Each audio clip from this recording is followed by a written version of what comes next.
মধ্যপ্রাচ্যে টানা যুদ্ধের উত্তাপ যেন প্রতিদিনই নতুন রহস্য তৈরি করছে। 2 সপ্তাহ আগেই হামলায় নিহত হন ইরানের সর্বোচ্চ নেতা আলী খামেনি, যার পর থেকেই অঞ্চল জুড়ে উত্তেজনা চরমে। সেই অস্থিরতার মধ্যেই এবার নতুন জল্পনা শুরু হয়েছে ইসরায়েলের প্রধানমন্ত্রী বেনিয়ামিন নেতানিয়াহুকে ঘিরে। সামাজিক মাধ্যমে ছড়িয়ে পড়া একটি অদ্ভুত এআই সৃষ্ট ভাষণ ঘিরে প্রশ্ন উঠেছে, নেতানিয়াহু আসলে কোথায়? তিনি কি নিরাপদে আছেন, নাকি এর আড়ালে লুকিয়ে আছে অন্য কোনো রহস্য? তেহরান ভিত্তিক সংবাদ মাধ্যম তাসনিম জানিয়েছে, এই বিতর্কের সূত্রপাত করেছেন ব্রিটিশ রাজনীতিক জর্জ গ্যালোওয়ে। 13 মার্চ নিজের এক্স অ্যাকাউন্টে তিনি নেতানিয়াহুর একটি এআই তৈরি ভিডিও ভাষণ নিয়ে প্রশ্ন তোলেন।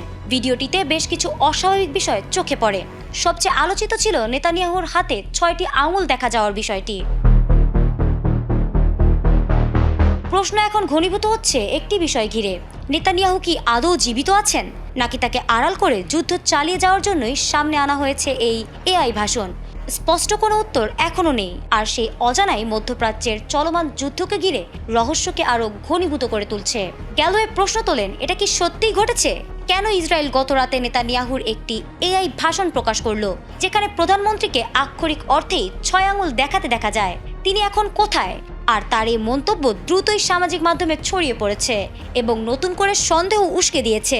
তিনি শুধু নেতানিয়াহু নয়, ইসরায়েলের কট্টর ডানপন্থী মন্ত্রী ইতামার বেন গাভিরকেও নিয়ে প্রশ্ন তুলেছে। গ্যালোওয়ের ভাষায় বেন গাভির কোথায় এবং কেন পশ্চিমা সংবাদ মাধ্যম এসব প্রশ্ন তুলছে না? বিশ্লেষকদের মতে চলমান যুদ্ধ পরিস্থিতির মধ্যেই এই রহস্য আরো গভীর হয়েছে। গত 28 ফেব্রুয়ারি যুক্তরাষ্ট্র ও ইসরায়েলের যৌথ হামলার পর ইরানের বিভিন্ন সামরিক ও বেসামরিক স্থাপনায় ব্যাপক ক্ষয়ক্ষতি হয়েছে। সেই হামলার পর থেকেই ইরান প্রতিশোধমূলক অভিযান শুরু করে, যেখানে ক্ষেপণাস্ত্র ও ড্রোন হামলার মাধ্যমে আঞ্চলিক ঘাঁটি এবং ইসরায়েলি অবস্থান লক্ষ্যবস্তু করা হয়।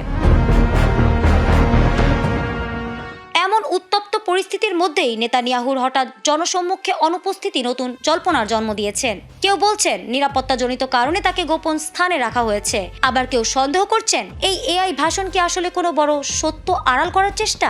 তবে এখনও ইসরায়েল সরকার এ বিষয়ে স্পষ্ট কিছু জানায়নি। ফলে প্রশ্নটা থেকেই যাচ্ছে, এটা কি কেবল প্রযুক্তির ভুল, নাকি এর পেছনে লুকিয়ে আছে আরো বড় কোনো রহস্য? ফারহানা হক, এটিএন বাংলা।